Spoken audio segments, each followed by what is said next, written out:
Welcome, everybody. I am so thrilled to be here and so grateful to be here with Dr. Neil Nathan. Dr. Nathan has over 50 years of experience as a board-certified family physician. He has specialized in treating patients with complex chronic illnesses such as fibromyalgia, chronic Lyme disease, mold toxicity, autism, chronic pain, chronic fatigue syndrome. I think I could probably go on. He is the author of Healing is Possible, Toxic, Heal Your Body from Mold Toxicity, Lyme Disease, Multiple Chemical Sensitivities, and Environmental Illness, Mold and Mycotoxins, and The Sensitive Patient's Healing Guide, which is excellent. I am just reading it now because it just came out on Audible. He has pioneered new models for diagnosis and treatment of chronic illness and offers hope to patients who have lost all hope in healing. So thank you so much for joining me here today. Thank you for having me.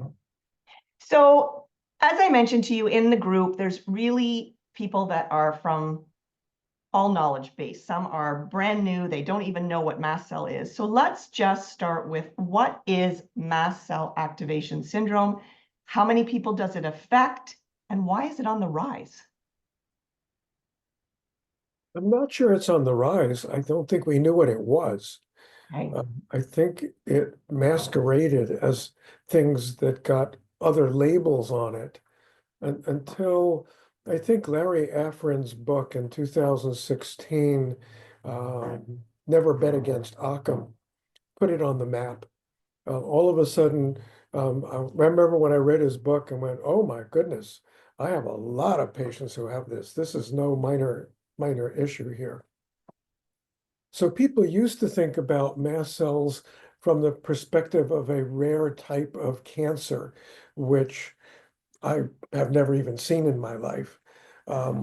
That's what they thought about mast cells until it became clear that this was not a minor issue and that 15 to 20% of the population has mast cell activation. So I mean, we're talking millions and millions of people who have a condition that they may never have heard of. So it's way more common than people realize. And what it is, get a little technical here. Mast cells are a type of white blood cell. They're present in virtually every tissue of the body, but they have a protective quality to them so that they're most numerous in the surfaces of the body that come into direct contact with the outside world. The sinuses, the gut, the vaginal area, those areas have more mast cells than others do.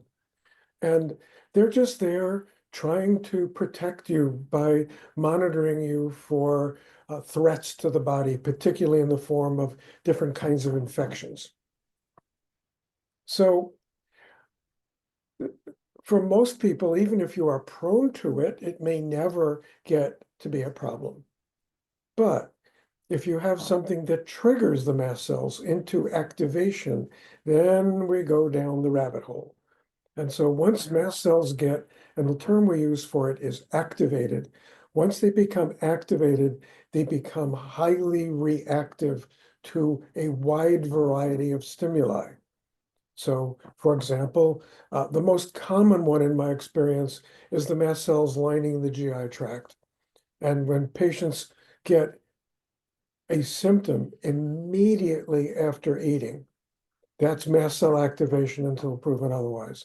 Now, that often will take the form of itching, hives, runny nose, abdominal cramps, abdominal pain, fatigue, cognitive impairment.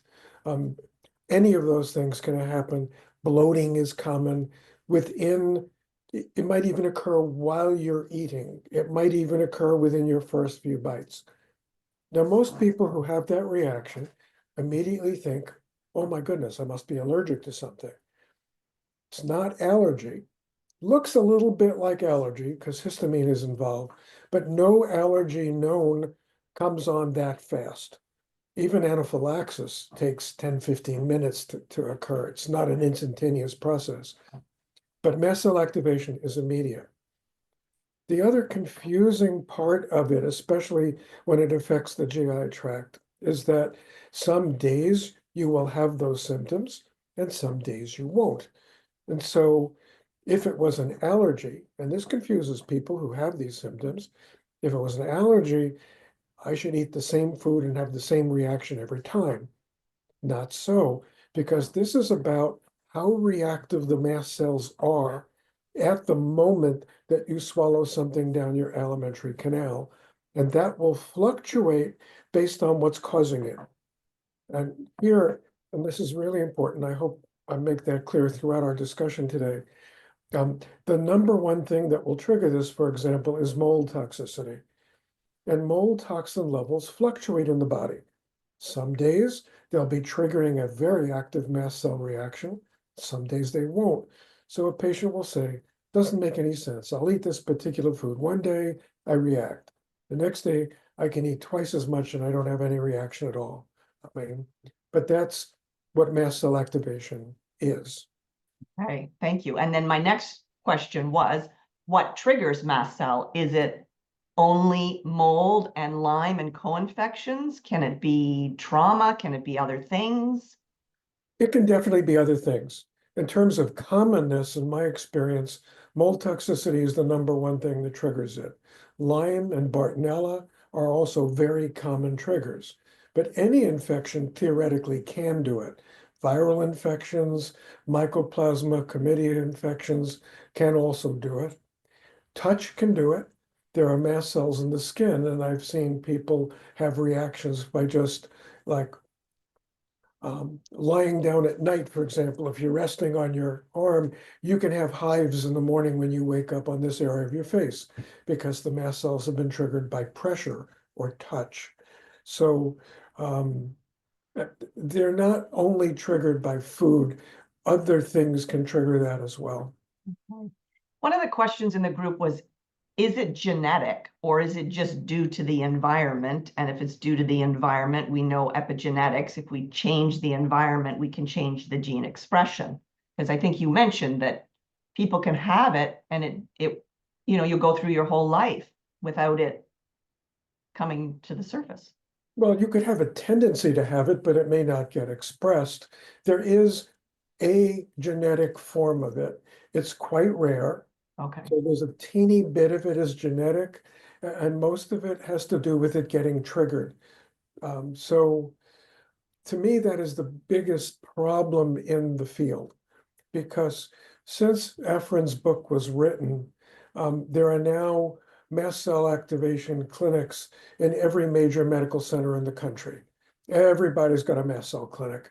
And unfortunately, the vast majority of them are treating mast cell activation as if it is a standalone illness.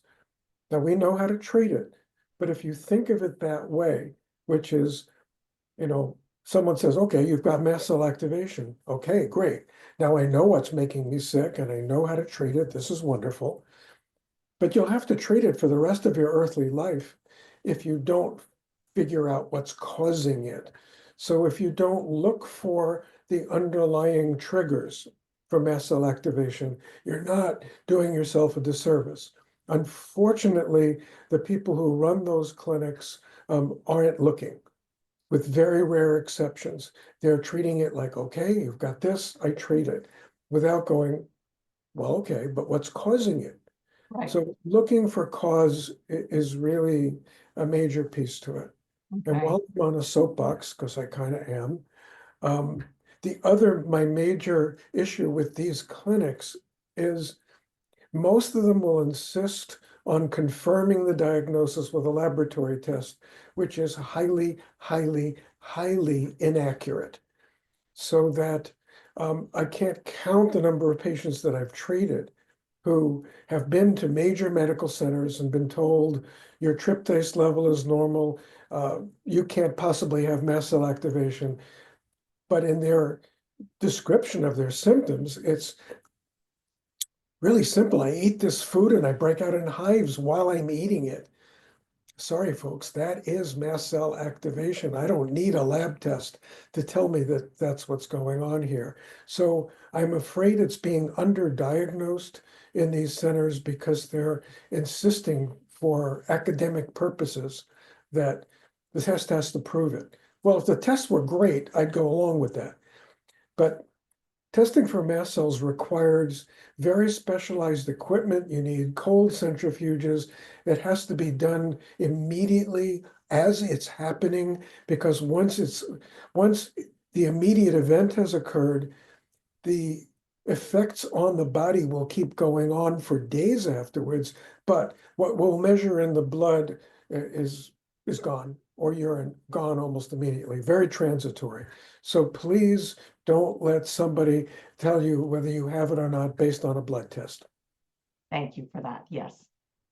I went to an allergist and they said, no, you don't have mast cell because you have no tryptase in your blood. And I thought, and even, I remember even my sister's doctor said, oh, that is so rare. There's no way she could have that.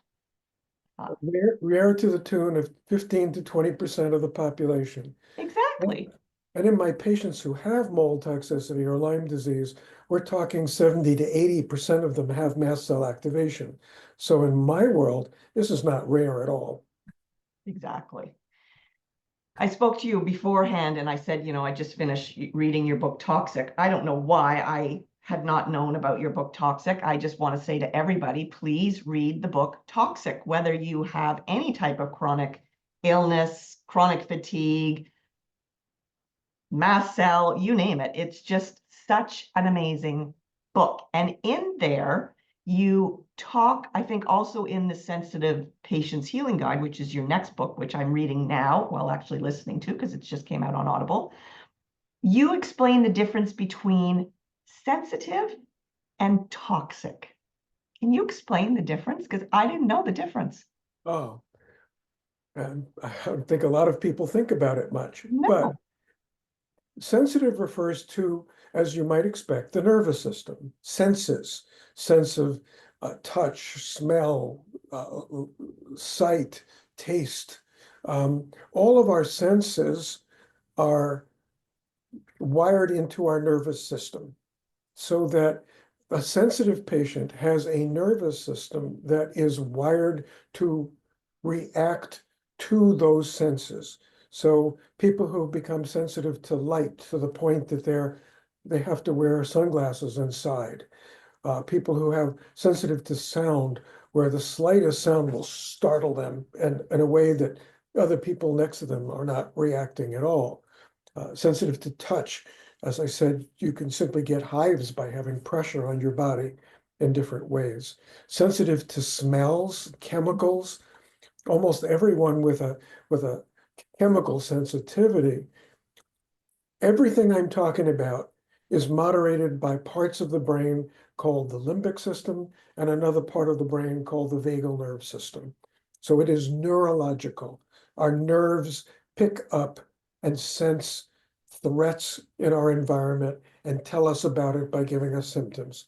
Toxicity is a bit different than that, in that, for example, mold toxin or carbon monoxide is a toxic substances that can affect our body in profound ways. But those are biochemically different. Okay. And someone can have both, can be sensitive and toxic. Is that correct? And in fact, that's very common. Yes. Okay. So you mentioned our limbic system, which, as you said, is part of the brain, I believe is responsible for monitoring and evaluating that stimuli that we're exposed to.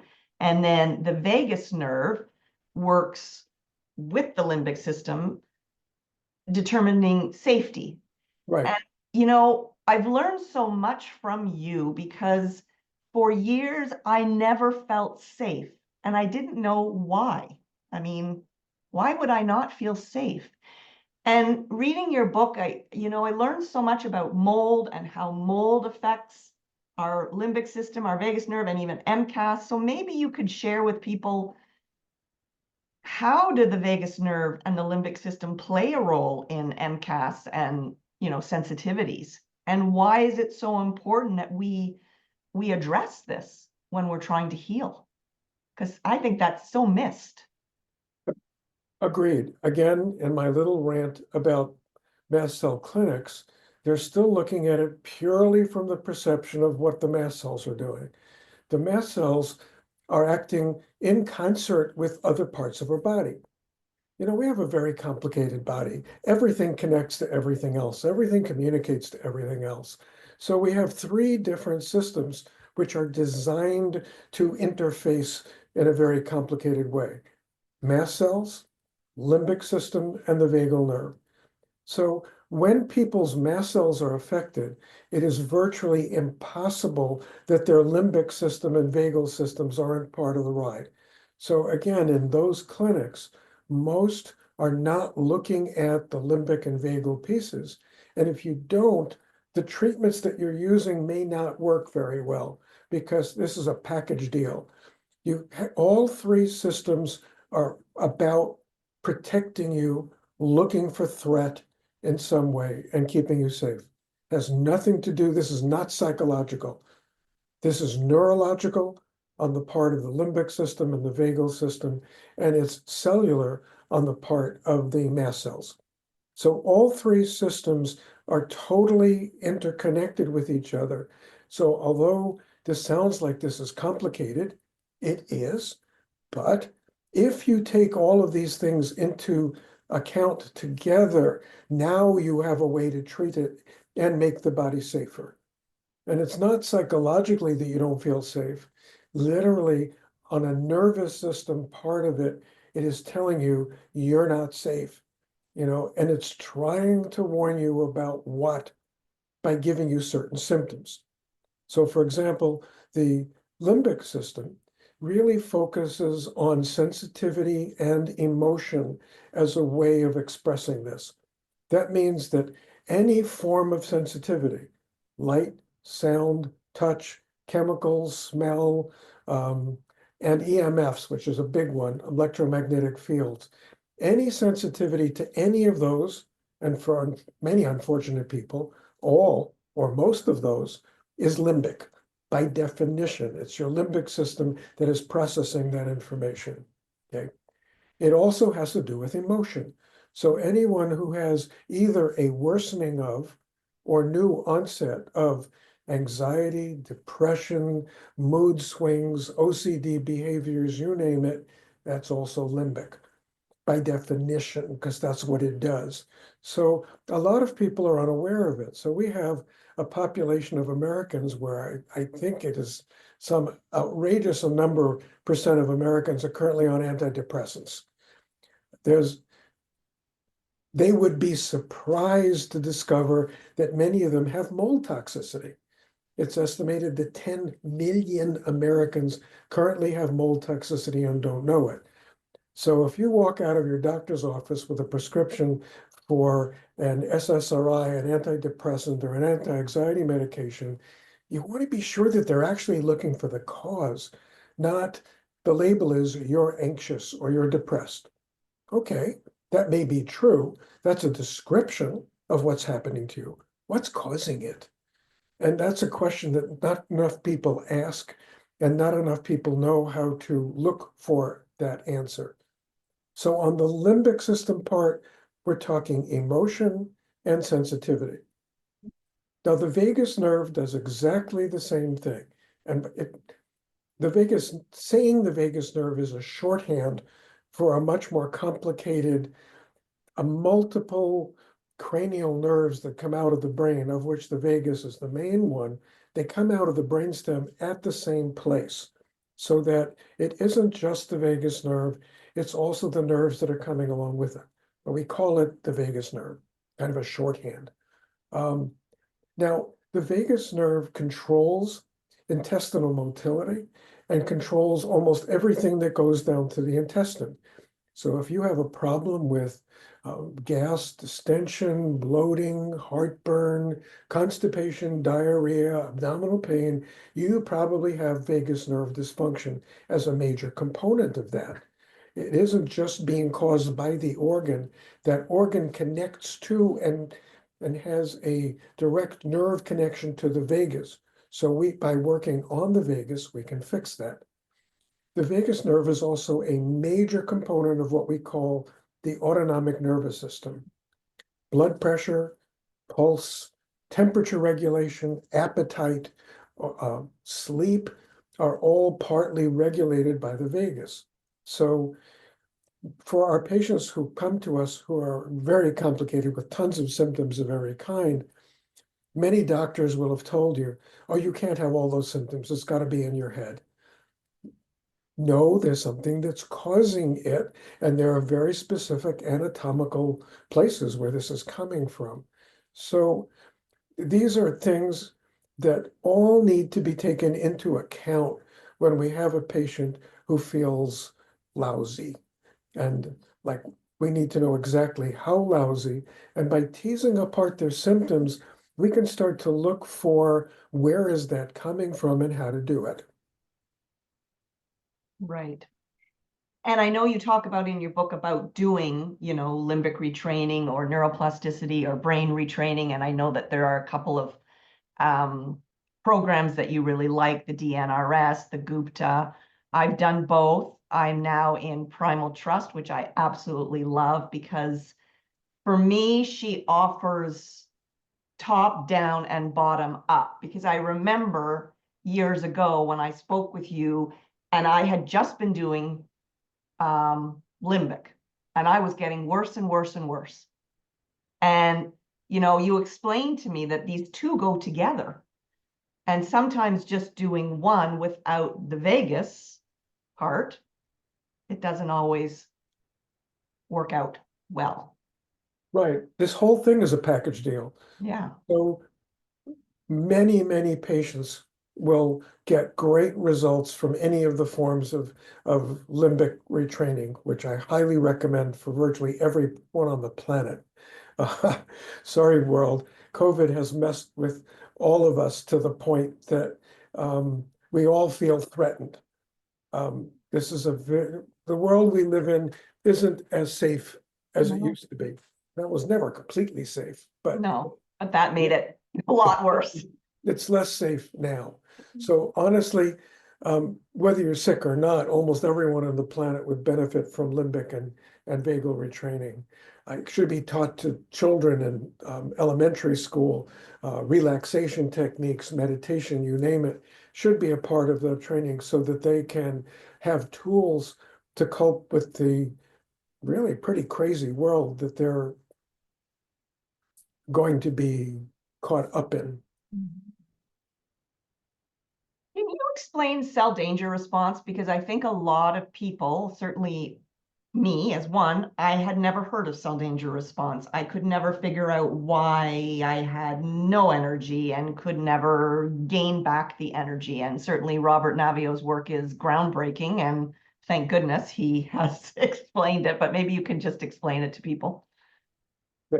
Dr. Navio has explained it, but you need to explain the explanation because it's really complicated. It is. Okay, so Bob Navio, who's a faculty member at University of California, San Diego, has MD, PhD, and has done a tremendous amount of research throughout his life, put together over a decade ago a concept called cell danger response to try to tie together the complexities that we're dealing with. And when I talk about these complexities, I'm going to take a step back.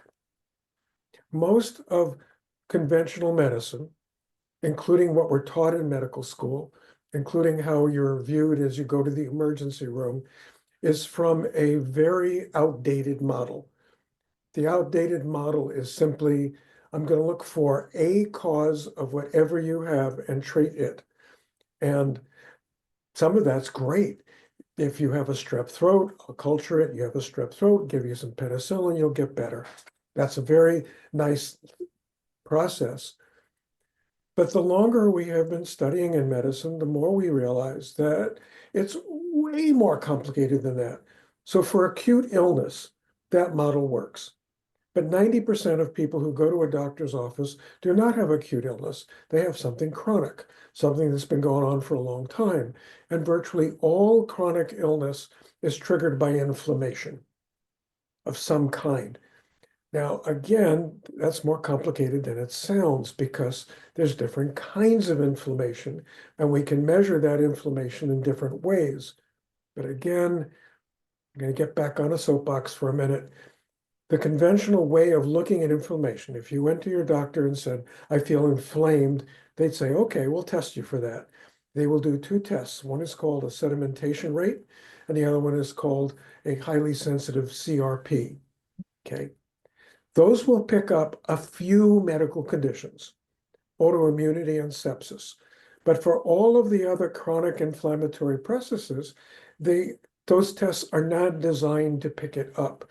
So we need other, better, more accurate and specific tests, which are being evolved. We have that. And in fact, that's what I'm writing my next book on, Oh, which good. it's about inflammation, and it's about what tests you need to do for the different kinds of inflammation that we're looking at, because I think that will help people to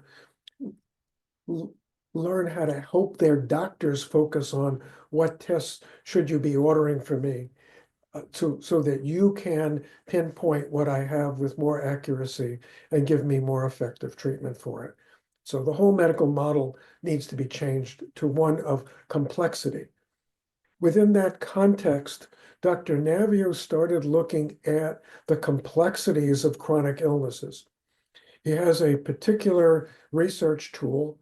It is likely that that tool will soon be available for common use, but currently it's only for research purposes, where you could take one tube of blood and measure hundreds, 600 to 1,000 different biochemical pieces that are in that blood, so that we can get a much bigger picture of what's going on in your body than the simple tests that we normally run. It's just way more comprehensive. And using that system, Bob has looked at a number of chronic illnesses from that perspective.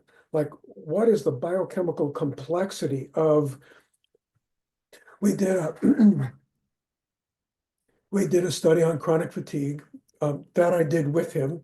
I'm honored to be able to do some work with him. Just to talk about that as a sample. It turns out, now chronic fatigue for many years, the medical profession has been torn with, is it a psychological illness or is it a physical illness? Now, for some of us, we've shown that it's a physical illness for 30 years. Other doctors still believe it's in your head. And by the way, they're wrong. It's not in your head. And the study we did with Dr. Navio, which we published in like 2016,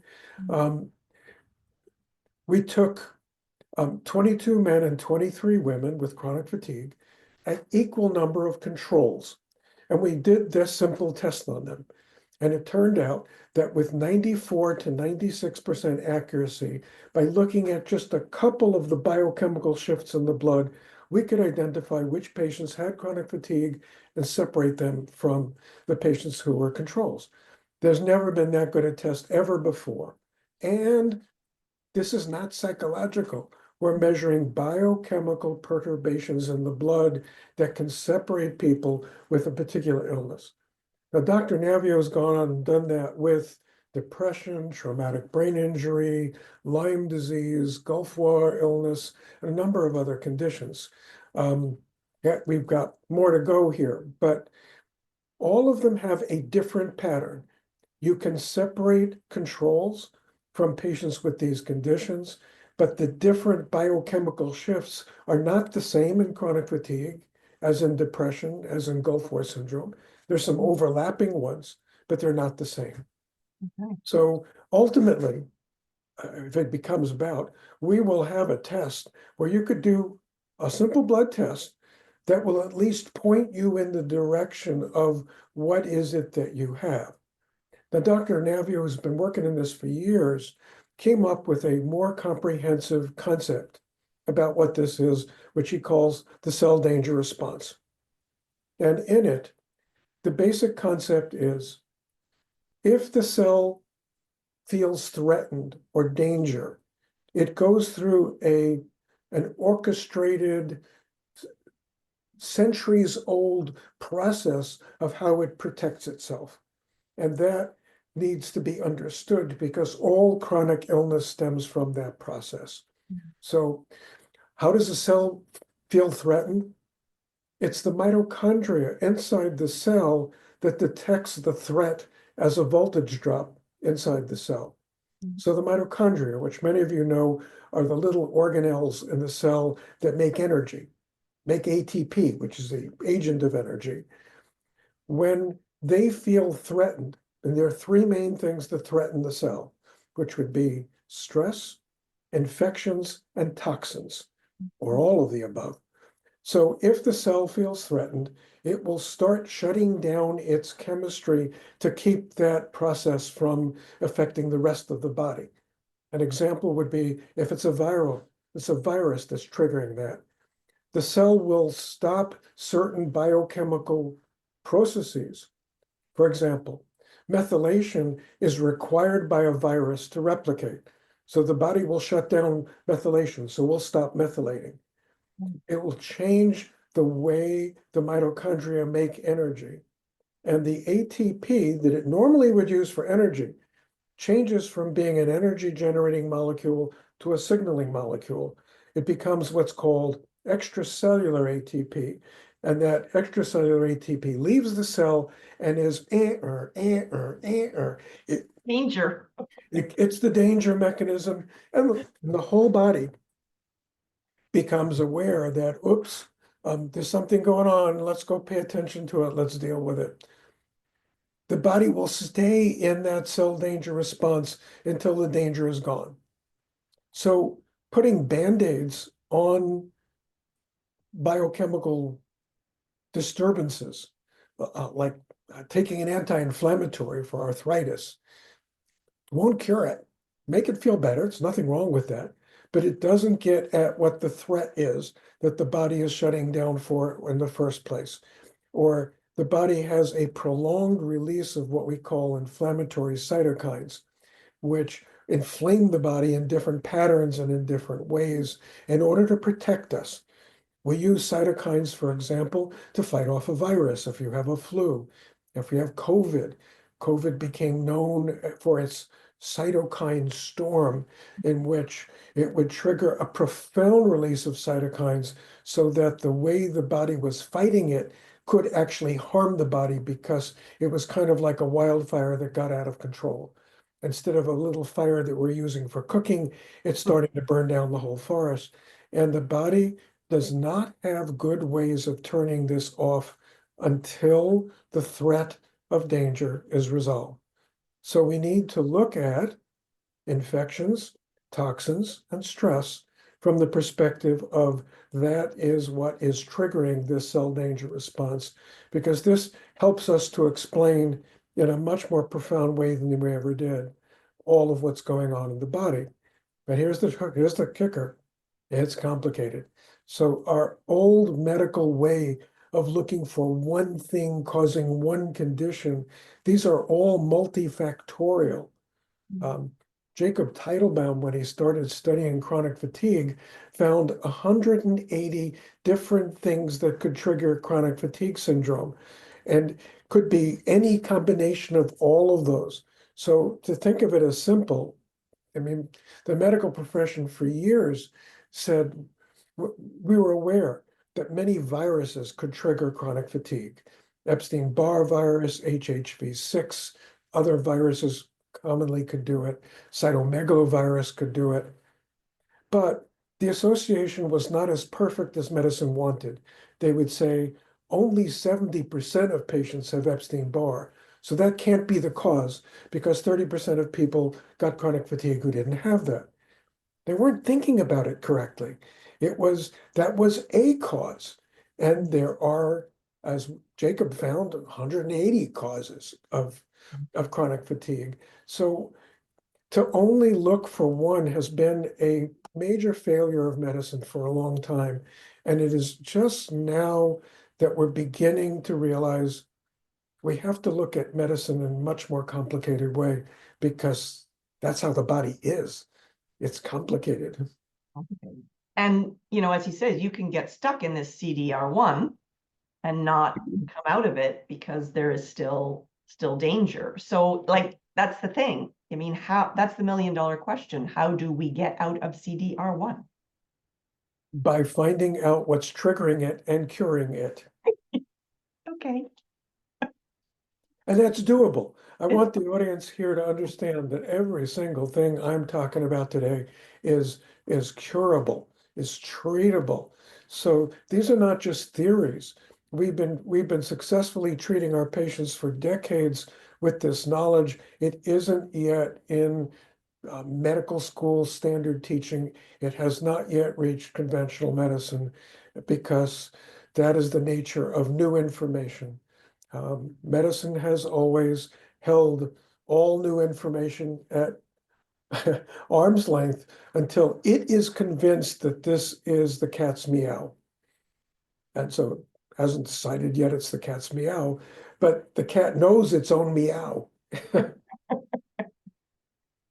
a lot of people were asking, you know, what are the best supplements and the best meds for MCAS? And I think we can just say, read your books, because Yeah, really you go yeah. into quite a lot of detail. I found it really interesting. You know, I tried the body biophosphatidylcholine, the goop as I call it, because it's, I guess, sort of one of the newer protocols that helps people with mold and MCAS. I mean, I reacted to it. So I guess, I don't know if there's a question in there or not. Are there any newer or different treatments that now are helping people, or is it just depending on what's going on in your body, how sensitive you are, and what you can tolerate? It's the latter. People have always asked me to write an algorithm of what to do, and I have absolutely refused to do it because all human beings are biochemically and genetically unique. And to try to cram, round pegs into square holes, I promise you does not work. So there are many, many things we can do for mast cell activation, but you need to understand how complicated it is because one single treatment is rarely going to do much for it. You have to come at it from different angles. When the mast cells release their contents, we're talking over 1,000 biochemical mediators are being released into the body at that time, most of which will add a whole layer of inflammation to an already inflamed system. So we have so much going on biochemically that one thing won't do it. So a lot of people focus on the histamine part of Yeah. mast cell activation. Yes, histamine is one of the main things that it makes, and many of the symptoms are related to it. But you need to come at that from multiple ways. For example, you want to use materials that will prevent the histamine that is being released from affecting the body the way it does. That means we have to block the histamine receptors. The H1 receptors and H2 receptors are the most prominent ones, but there are others. And so a starting point is to take something that blocks the H1 and the H2. For the H1 receptors, from a medication standpoint, things like Zyrtec, Claritin, Allegra, Xyzal are all H1 blockers. From an H2 blocker, Pepcid is an H2 blocker. That's a starting point. You then need to start thinking about what they call mast cell stabilizers, which is to make the mast cell more stable so that it is less likely to get triggered to release its contents. And there are things, mast cell stabilizers include ketotifen, chromolan sodium, on the natural world, quercetin, pyramine, which is a perilla extract. All of those are excellent mast cell stabilizers. But again, everybody's different. I don't have a one-size-fits-all process. There are people who can't take quercetin for a variety of reasons, and so we need to use other materials to do the same thing. Then we have things that are called DAO, diamine oxide, which is the main enzyme that the body uses to break down histamine, and we can supplement that. And then we have tryptase inhibitors, like a substance called All Clear, and on and on and on. So there's many, many, many things that you can do both naturally and pharmaceutically to quiet down the mast cell reaction. But I'm not doing my job if I don't emphasize, if you're not treating what's causing it, you're not really getting at it. So yes, we can make your symptoms better. That's great. It's wonderful. It's good medicine. But in a sense, it's a Band-Aid. We need to figure out what's triggering it in the first place. And if you cure the mold toxicity or the Lyme or whatever it is triggering it, it all goes away. You don't have to have it for the rest of your life if you fix what's causing it. And I hope that that message gets across to you all. That would be wonderful. I think the last thing I just wanted to talk about was and is EMFs and 5G and how, in my opinion, it's making a lot of people sick, how it affects MCAS, how it affects mold. And I don't know, I'm hoping in the next few years, we're going to start to have warning labels on 5G and Bluetooth headphones and like we do now on cigarettes, but maybe I'm wishing too much. Well, there should be, but there isn't going to be because the communications industry is so powerful that they will prevent that information from becoming as known as it needs to be. So, when we went from 4G to 5G, people think, oh, you went up one. No, we went up 1,000-fold increase of electromagnetic exposure. And many, many people have gotten sick from it. Now we're talking 10G. And so the world doesn't seem to understand that the electromagnetic frequencies that we are exposing our bodies to constantly, I'm talking to you on a computer, I have a cell phone right next to me over here. These frequencies will affect some people so profoundly that they can't be around it. And this is not psychological. This is very, very real. In my new book, we have 2 chapters on it, which help to explain this in a lot more detail and the science behind it, which we're beginning to understand as well. There's actual biochemical changes that the body goes through from this electrical exposure. Keep in mind that 100 years ago, nobody was being exposed to this stuff to no appreciable degree. There's now the amount of exposure that we, our children, have. I mean, what child doesn't have their own cell phone right now?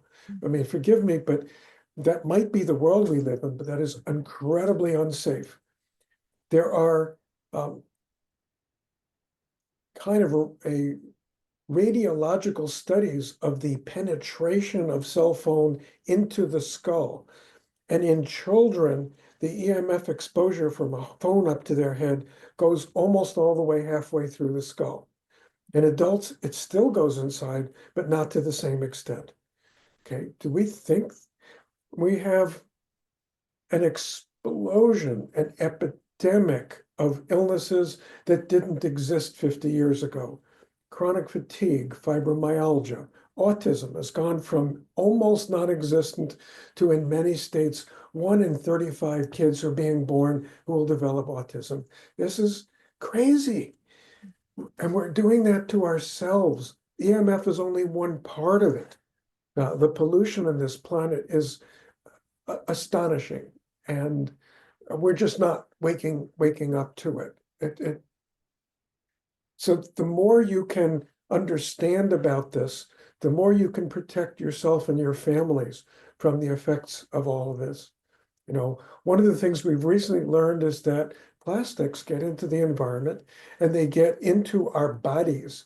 There are photographs of plastics blocking up arteries in our body because the microplastics have gotten in so thoroughly. When I watch the plastic industry go commercials on television where they'll go, oh, we're so wonderful, we can recycle everything. You're recycling more plastic into the environment. you're telling me you're recycling more plastic does not make me feel safe. Does not make me think that that plastic is not going to break down even more readily than the plastic that's already there. So this isn't an attempt to scare you, but merely to say awareness is everything. If you have a chronic condition and you are sensitive to EMFs, you need to get yourself an EMF meter so you can understand what you have in your environment. They'll tell you what you are being exposed to because you might not know. I mean, EMFs penetrate walls, and there's different kinds of EMF. There's the EMF you can get from a cell tower. There's the EMFs you'll get from your electronic devices like phone and tablet and pad and computer. And there's the EMF that's made by all electrical devices, which put out an electromagnetic field. So that device that you held up has three different settings, and you can tune it to those three settings, and you can simply hold it right next to your body and see what you're getting exposed to as you walk around your house. Really important because your refrigerator may be making you sick. The alarm clock by your bedside may be making you sick, and you might not know it if you don't measure it. So again, thank you for bringing it up. EMFs is an increasing major component to this sensitization process. And I think there's so many children now that are, what we call sensitive or hyperactive or sensory. And I just wonder if, certainly change their diet, stop feeding them Fruit Loops and pudding cups, but, look at the EMFs in your house. I mean, when we got this, I was shocked at how much radiation was in our home. And simple little things, we went to Ethernet cables, we got rid of Wi-Fi, we got rid of the portable phone, we put our phones on airplane mode if we're not using them. And it went down so much. And I wonder, people that are sensitive, people that have MCAS or chronic conditions, or these children that are just so hyper, I wonder if they just lowered the EMFs, if it would make a difference. Yes, and you're not going to be surprised by this.